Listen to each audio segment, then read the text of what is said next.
we've done enough fishing to know that not every trip is a great one, but shit, I can't think of a bad one to the North Island. No, and I've never heard of anyone have a bad trip to the North Island. G'day and welcome to another instalment of the Flyfishers podcast. Since 1967, we've been spreading the bug of fly fishing at our Melbourne fly shop. Join us as we celebrate the fun of fly fishing and chat with characters that enjoy it as much as we do. Whether you're just starting out or have some experience, we hope our ego-free commentary helps demystify fly fishing and inspires you to visit new places and try new techniques. It has been some time. It has. Since I think it was the 1st of October the last one was released. I know that it was a lot cooler in this room. It was the last one that we did in this room. It's like a sauna in here. It's Get either our shirts off in a minute. the glamorous studio that we have in South Melbourne here. It's either -6 degrees or 39 degrees Celsius with humidity. It is very nice. Very steamy. Whew, it's so hot in here. All right. So, welcome to another episode of the Flyfishers podcast. I'm joined by Peter Panopoulos, our one and only youngest member of staff. And No, Damien's the youngest. Oh, that's true. He's back. Yeah, he is back. Good to have him back too. But you're our youngest member that's fished the North Island. That's correct, yeah. And the North Island of New Zealand is our topic for this episode. I think for all of us that work the floor at the Flyfisher, we've got a soft spot for the North Island more than most people. I would like the average fly fisher, I would say. You've had your second trip there. You are addicted to it. Yeah. At some point, you're going to have to get to the South Island. Yeah, at some point. But you're not desperate to get there, are you? No. But When you get fishing that good. You've tasted the forbidden fruit. I have. That's it. It's all over. It is, yeah. You know, I guess the thing, and this is what the point that we really want to get across in this episode, is how easy New Zealand is to do in a DIY sense. Now, with the right information, listening to hopefully this episode, reading a few articles, coming and chatting to us at the shop who have been and explored the area a lot and are more than open to sharing the information, anyone can do it. And it's cheap. Oh, it is really cheap. Yeah. I think more than ever too, with the cost of living, people are looking for the affordable fly fishing holiday. But the good news, I reckon, is that you can make a trip to arguably the world's best trout fishing destination from Australia on the cheap. We are in a very unique position globally to be able to do that. We're spoiled. Yeah, we absolutely are. When you've got Americans paying in excess of 10 grand to get there and fish, we're pretty lucky to be able to do it on, dare I say, $2,500. $2.5 grand. $2.5 grand, including flights, hire car, food, booze, fishing license, everything. So, sorry, $2.5 grand. I just want to, what, for a few days fishing, or how many days fishing are we talking here? I think we had about 8 days fishing, 7 days fishing, 2 days travel, and you can fish on travel days if you can. Wow. Yeah.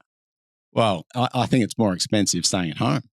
Oh, it almost is. It's when you about look the at your same. Weekly groceries and Yeah. That's absolutely. crazy. Yeah, it's mind blowing how cheap it is, really. Yeah. So this is your second trip. You've just got back. November. It's a great time to get there. The crowds aren't there.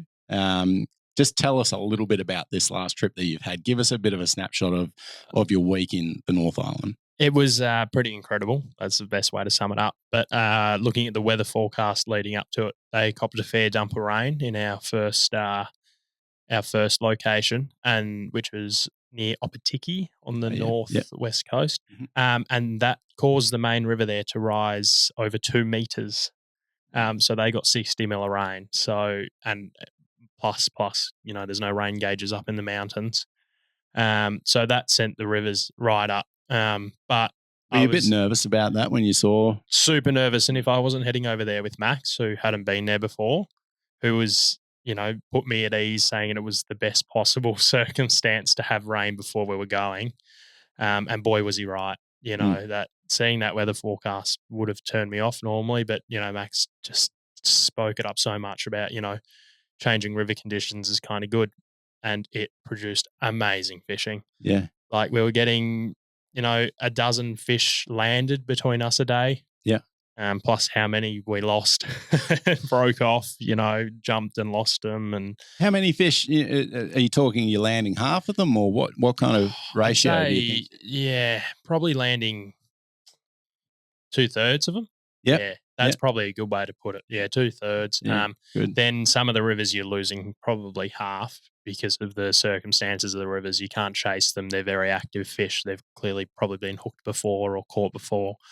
And if you're not game to chase them very quickly or are running light to tip it, you will break them off. It's just a given, right? Don't go there expecting to land every fish, but you'll land fish. Just persist. I guess the size of the fish and obviously after rain, a bit more current. They're strong fish in fast water. They're going to test every element. They absolutely, and coming off that post-spawn, they've just been feeding like crazy. There's a lot of bioavailability of food. You know, they're very, very fertile rivers. The amount of insect life is mind-blowing. You know, you've never seen mayfly hatches on rivers like it, you know. Wow. It sounds like you did quite a bit of moving around. Did you find good fishing everywhere you went? We found good fishing everywhere we went, and that was the same with last trip too. We found good fishing. Doesn't matter where we were, whether or not we're in the middle of a major town, next to a caravan park, next to a campsite, next to houses, great fishing, you know. And I'm talking about real fish, you know, like 3+ pound fish, 4+, 5+, you know, whatever size class you want. Yeah. You've, you know, obviously showed us a few photos, and some of those fish must be nudging 5 pound, like they're crackers. Yeah. We got maybe half a dozen fish over 5 pound landed, and who knows what size of the fish we broke off. But yeah, and that's weighed in a McLean's weigh net, mind you. At which I would highly suggest taking a medium McLean's to New Zealand. It's the only net for it, really. It is, isn't it? Yeah. And even on the medium, you're probably wishing an extra few inches. Yeah, because those fish, like, you know, sometimes you manage to get on top of them straight away and they're still very green when you got them at your feet. So you need to, you know, be able to get a good hoop size to get the fish in. Yeah. Well, it keeps the, you know, rod warranty repairs in business, doesn't it? Yeah, those sorts of trout. So amazing. You got good fishing throughout pretty much the whole island, and you did cover some miles. It almost sounds too good to be true, mate. Oh, it genuinely is. This time I was there the exact same time last year and had a cracking first trip to New Zealand. And I was sort of sitting on the plane on the way over being like, oh, I've got this massive expectation set of what the fishing was going to be like, and they were exceeded. So, yeah, it's not very often that happens, you know. Wow.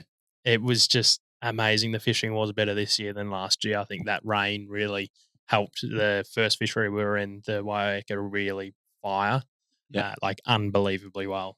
Now, we're going to get a bit more into technique, but do you think you fished a little bit better this trip than you did the last trip? Do you think you've learned anything over your 2 trips? Probably fish fighting. That's what I've learned a bit more. You know, Max was really on to me about putting upstream pressure on fish as soon as you hook them. Don't get caught up in, oh my God, I've hooked this massive fish. This is awesome. You got a job to do when you hook them if you want to land them. Like, get to work. It's not like here where you hook a little, you know. Yeah. Half pounder and you can do whatever you want with it. You got to be on the job. Yeah. Wow. Okay. Yeah. So just that fighting of the fish and actually knocking them over is a vitally important thing. Yeah, absolutely. And you need the right tippet set up, the right rods to do that. The gear gets tested in New Zealand more than any other trout fishery. That's what I like the most about it. You're getting a chance to really give your gear a good run and see how it performs. Yeah.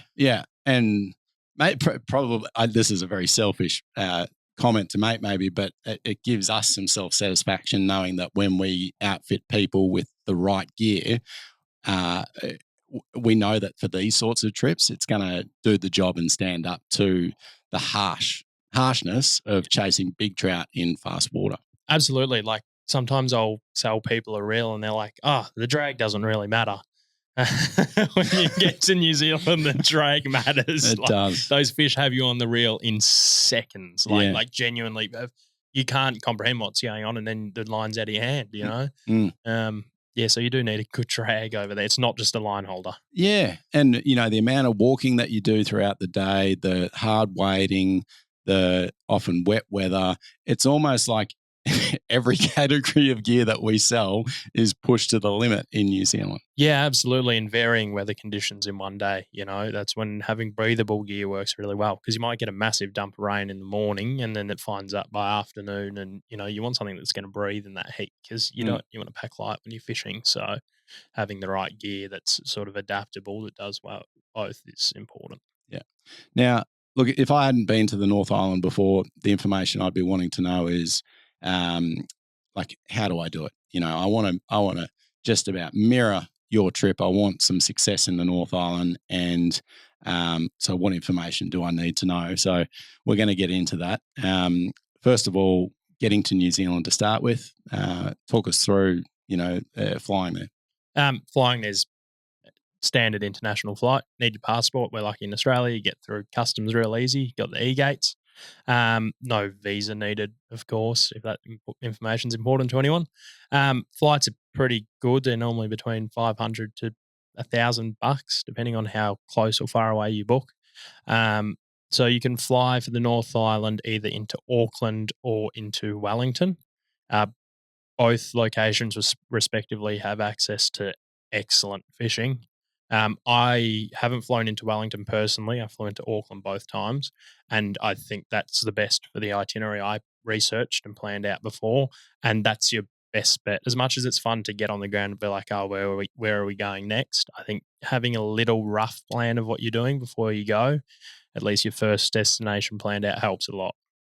Yeah, I think especially when I guess the fishing's probably going to be consistent wherever you go. So there shouldn't be the need to be in the bottom of the North Island and then all of a sudden need to drive to the top of the North Island to get good fishing. It seems like even weather-wise, it's kind of consistent across the whole island. You probably, sure, you can escape bad weather by getting into a different river valley, for instance, but you never need to go further than that. No, that's right. Exactly. I couldn't believe the difference. We had two streams next to each other that feed off different valleys, and one was significantly higher than the other, even though they've got roughly the same catchment size. Wow. And they're like, the top of the catchments are probably only 50 k's away from each other. Yeah, which isn't far. Yeah, cool. New Zealand standards. So what you're saying is have a bit of a plan as to the rivers and the area. Loose plan. Yep. Yeah, at least a regional plan. Like, I'm going to go to Hawke's Bay, or I'm going to go to Rotorua, or I'm going to go to Turangi. Yep. That's your best bet. Cool. Good, mate. And the currency over there? The dollar was at $1.10, I think. New Yep. Zealand dollar to Aussie. So slightly better for us. Which evens out the cost of groceries and stuff, because their groceries are a little bit more than ours. Fuel's a little bit more. Diesel's the same price, which is handy. Get a diesel hire car if you can. That's a good tip. The modern diesels are pretty efficient. Mm-hmm. So you save, diesel's $1.80, whereas fuel's $2.50. So that's your best bet. And getting through arrivals and customs with your gear, is it any? Yeah, any New dramas? Zealand, there can be dramas. Make sure it's clean, dry, and actually clean. Brush the dirt off it.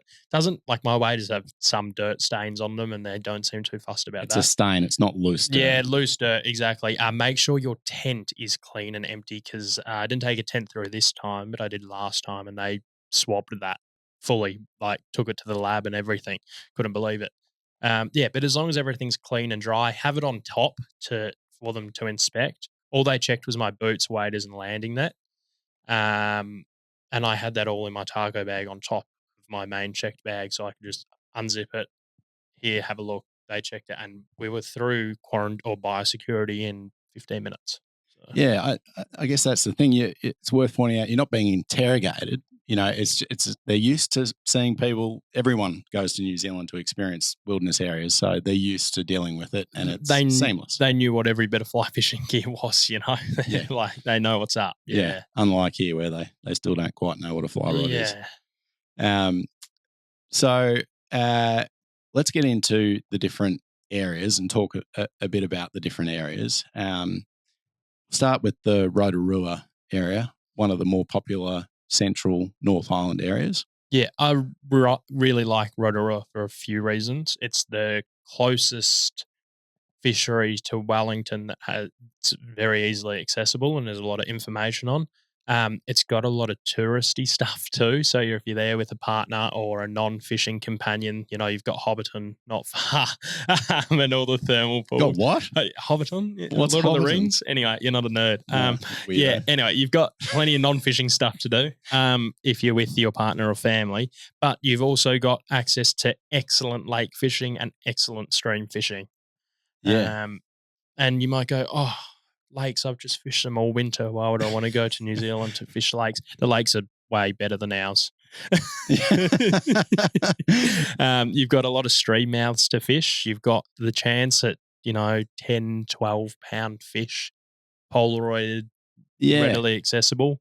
Of course, one of the, I guess, New Zealand's best trophy fisheries being the Nongataha River that flows into Lake Rotorua is right there. That's exactly town. right. Yeah, and the river mouth of that's really productive too. The upper Nongataha does open a little bit later.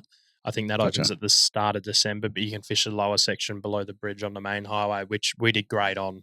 Not this trip, we didn't fish it, but last year we caught some fish there.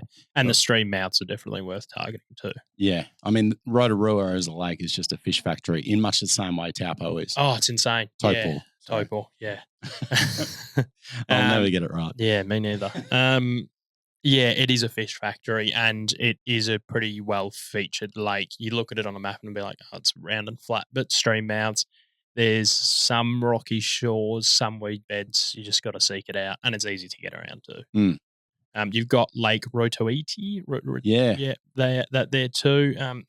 Does help to have a boat for that one.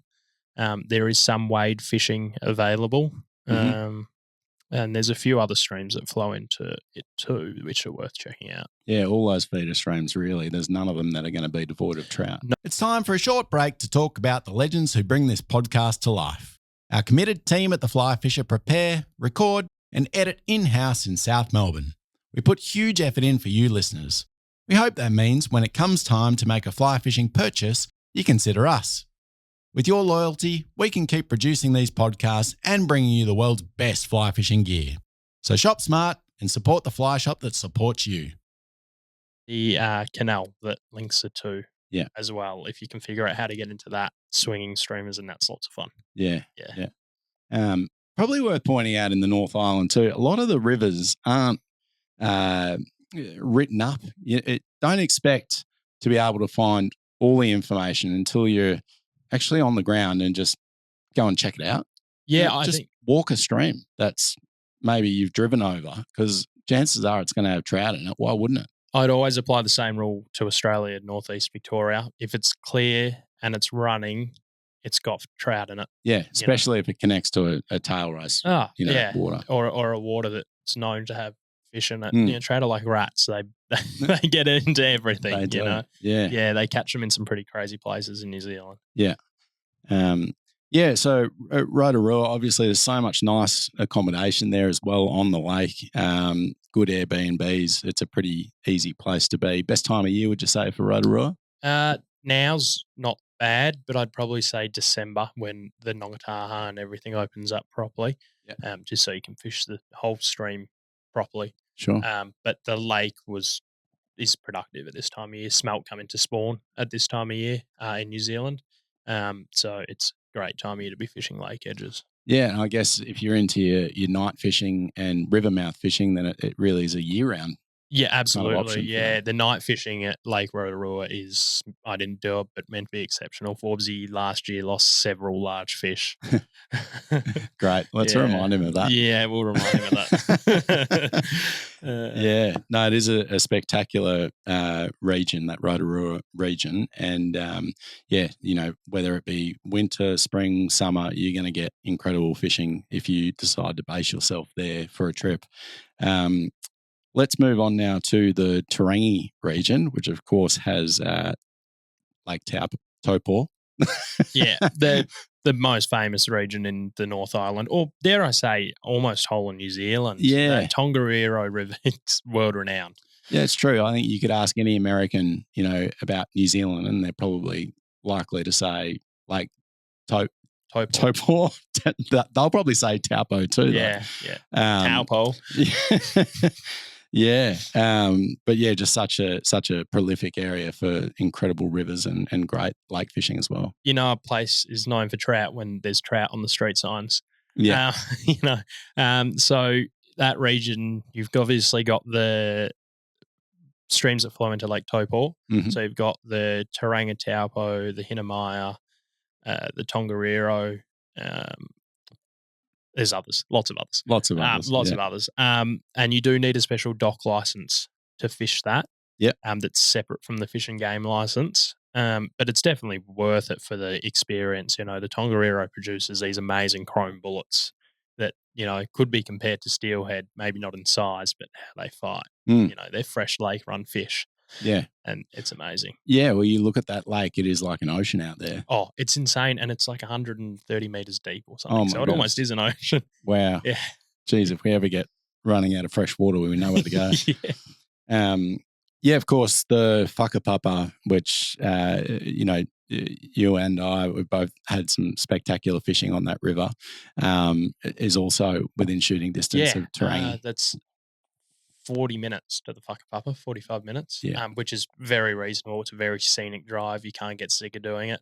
I think we did it for 3 days almost in a row, and it was definitely worth it. You've also got the Wanganui there, which is also great to fish, and a lot of other streams over that way that are worth exploring. But I think if we're keeping it general for a region, that's Turangi's a great place to base yourself. Yeah. I mean, these places, there's probably a lifetime of fishing just in these regions, let alone the whole of the North Island. Yeah, so absolutely. You can't do it all in one trip, and you don't need to.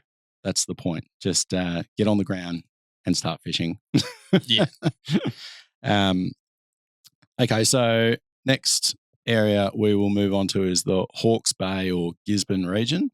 A little bit longer to get to, little less talked about, but has some spectacular trout fisheries in it. If you want a bit more solitude, I think that's the place to go. Obviously, there is a lot of talked about rivers there, Mahaka, things like that. But it's just incredible for the solitude you can really find. Yeah. You've fished there a fair bit yourself. Yeah. I've done a little bit, and it's never enough. But the Ruakaturi was one that I've got a real soft spot for. I just loved how probably more than any other water I've fished, I felt like you could fish this every day and not get sick of it, because every day was just so dramatically different as we fished a different section of river. It felt like it was a completely different river when you fished it in a different spot. Just so much variety in browns and rainbows in different sections. So yeah, that's one water that I was a big fan of in that area. Yeah, I was a fan of the Waieka. Yeah, that was great, and the Whirinaki too. Yeah, the Whirinaki was flying a bit hard in the forest section, so we resorted to fishing a bit lower down through farmland. But that fished exceptionally well, and I know it does provide good polaroiding opportunities with lower water levels, which is great. Yeah.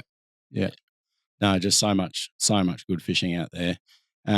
And last but certainly not least, we're going to talk a little bit about the Wellington region. So you and I, we haven't fished the Wellington region. I guess like most people, we don't have unlimited time, and it's an area that we haven't yet got to. I read a spectacular article today from Andrew Harding, and it's on the Manic Tackle Project blog site. He mentions a number of different rivers in the immediate Wellington area that he fishes, and it's just so totally underrated by the sounds. Like big fish too, and backcountry stuff that's just within such close proximity to Wellington. It's ridiculous. So yeah, I think there's a fair bit of day trip stuff out of Wellington. So even if you're there on business or something like that, you could probably sneak out with a guide for a day pretty easily and get into some good, genuine backcountry fishing. Yeah, yeah, and some big lakes there too that are obviously full of trout. They get whitebait feeders down there as well, and a lot of variety. But if you haven't come across that blog, it'd be worth sorting that one out if you're interested in going to that Wellington region. Honestly, I think you read up on these different things, and all of a sudden your mind's in a spin because you want to do it all. That's the hardest thing with all this.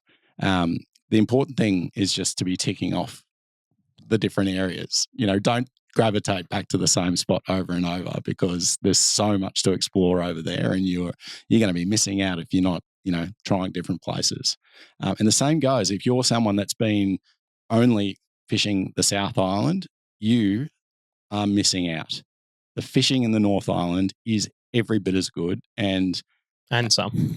Yeah, maybe and some. Like it is just crazy good. If you're someone that's always travelled to Southland, you've done several trips there, and you're maybe fed up with the designated waters licensing, know that the North Island has hundreds of rivers that are just as spectacular, and you don't have to compete with other people for them. So it is that good. We've done enough fishing to know that not every trip is a great one, but shit, I can't think of a bad one to the North Island. No, and I've never heard of anyone have a bad trip to the North Island. If it's that gets blown out by rain that much, you can fish lakes and have exceptional lake fishing. And the Tongariro rivers drain so quickly. If it rains in Turangi, it's actually a good thing because you get a run of fish, fresh fish, which is the best thing. Yeah. Yeah, no, it's not a weather dependent sort of thing, Whether, I guess you're probably even wishing for rain rather than the opposite of having dry, low conditions where the fish are a little bit spooky and more lethargic. But just such an incredible place that we keep gravitating back to the north, but equally, the South Island has a lot to offer. But, for the purpose of this podcast, we just want to talk up the North Island so much because you just can't go wrong there.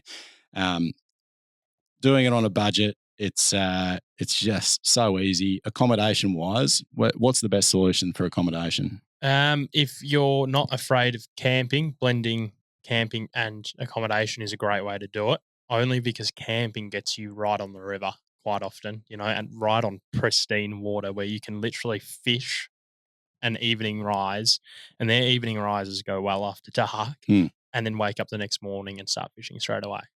Good strategy, hey. Like you do your days fishing, you might get back for a beer at 5 o'clock or something like that. Have an early dinner and then fish the evening rise after dinner is a good way to go. Absolutely, yeah, and because you're getting that break in your day, that evening rise is really good. I think just catching a couple of trout just before you put your head on the pillow, there's nothing more positive than that, is there? It's pretty nice. Like it's the dream. It's like having a house on a river and being able to do that. That is literally the fly fisherman's dream. Let's talk a little bit about New Zealand techniques, particularly North Island techniques, because they maybe are just a fraction different to what you might do in the South Island. But what kind of techniques do you think really vary from, say, we might be used to doing on our northeast rivers? Fishing really heavy flies, like double tungsten 3.5 mil bead sort of things. Yeah. So big Simon's uglies, and some people still use epoxy bombs, but that sort of stuff with a trailing nymph behind it, 30 centimeters behind, under an indicator. Yeah. That's probably the biggest different one. Just because these rivers are deep, the fish when in certain river conditions will pod up in holding water, and that's the only way to access them. And it sounds like, oh great, I'm just going over there to dredge rivers, but boy am I reminiscing watching a strike indicator go down and lifting into a 4-pound fish. Yeah, you don't get like people talk about indicator fishing, but when you see that indicator go at that weird angle and it's just like, oh yeah, I got you, it's just such a good feeling, isn't it? It's the best, yeah. Oh. And then it's like if you're fishing with a mate, you're watching his indicator with equal intensity and it's like, strike! It's like you're as invested as if the rod was in your own hands. Yeah. It's that cool. That's the biggest difference. The other big difference I'd say would be the cicada fishing and the ability to fish size 8 dry flies, sight fish to fish confidently and having them eat it. Yeah. That was the biggest mind-blowing thing for New Zealand for me. Yeah, there is something cool about a big fly on a big trout and watching them eat it in what feels like slow motion. Yeah, and it genuinely is. They eat it so slowly sometimes. They just look at it so hard and then they don't care. There's no urgency. They know they're the boss. They know they got no real natural predators. They're just gonna. Do you think presentation is equally important for fishing New Zealand as it is for say fishing locally? I reckon in some instances, yeah, like some of the Polaroiding things like that does require, in summer low flows, delicate presentation. A lot of people get caught up on the camo-coloured fly line and things like that. But I floated an indicator tip, an adro line over the top of fish in the clearest water you've ever seen, and they did not care. They ate that fly the same way they would, you know. But I do know come summertime, low flows, the fish have seen more flies. That's when you might look at a clear tip line or longer leaders. But drag-free drifts are essential too. Yeah, that's the big thing. Yeah, which longer leaders can obviously help achieve that too. That's the benefit. You cast a longer leader, less spook, and also more slack in your drift, which is the best thing. Yeah. So lengthening those drifts, you think that's like an effective or something, a necessity in a lot of this fishing, like getting that drag-free drift kind of extended rather than just being in just that one sort of little sweet spot of the drift? Especially with indicator nymphing, because some of the deep pools and runs you fish, they'll literally be stacked with fish right from the top aerated water all the way to the tail out of the pool. So if you can get a drift that goes the whole way, you will sometimes catch fish where your indicator's just gone down, last fish you caught. So if you can extend that drift out, it can pay dividends. I think with the Polaroiding stuff, if you get in the sweet spot in front of the fish, they come up and eat it. There you go. Yeah. Bob's your uncle. Yeah. A little bit easier maybe. Yeah. As far as casting goes, how and mending, how do you rate your own mending skills or slackline casts and all that sort of stuff? Do you have to get adventurous as far as casting techniques for getting a drag-free drift with an indicator? You need to get handy at mending, like definitely, like learn a proper reach mend and, upstream mend straight away as soon as you can. I see why they call it chuck and duck sometimes, for steelhead fishing in the States, because sometimes you get a funny wind or something and you got these two nymphs flying past your head. It feels like lead. Yeah. Bullets. And collectively, they're almost the same weight as a clouser minnow. So there's quite a lot of weight in those and flies. You're throwing them on 6 weights too. So it's not a lot. You do. I would actually suggest just heading out to the Goulburn or something, and because you can double indicator nymph on the Goulburn, it's a real good way to fish it, and the Goulburn's probably the best practice for New Zealand. Set your dropper at 6 feet from the indicator, even more sometimes, and get out there and practice casting those big flies. It's worth it, even for a day. You know what to expect. Yeah, cool. And I've tried fishing there with a short bellied line with a short head, and you can't mend running line very well, or at least I can't. So having a longer belly line helps. And that, you mentioned that an adro line, you seem to always harp on about that line, and I have to continually reorder them. But why is it? What is it about that fly line that works so well in running water? Shorter front taper, so it turns over the big flies really well. So that short front taper essentially means better turnover, longer front taper, better presentation. When you want to get heavy flies out there, short front taper, and adro does it. It's also got a very, very long head and 2 bellies, I'm pretty sure. So that means you can mend, I think the head length's close to 50 feet. Yeah, it's a monster. Yeah, it's a monster. Yeah, which means you can mend it super easily. Peter Blackmore, who works here, he's onto it. I've seen a lot of people over there, even to the South Island, with it, and they love it. It's just so good, and you can fish dry flies with it too. Lengthen your leader out, and the dry flies unroll. But power off your cast a bit It's quite an aggressive line. It's maybe not the line that you'd want if you're Polaroiding a fish that's 2 rod lengths away. But certainly for that indicator fishing and getting drag-free drifts, it's just it's made for it. It's an adro indicator. It's made for indicator nymphing. Yeah. And anadro, what does that mean? Anadromous. So fish that swim from fresh salt to fresh. Right. So steelhead.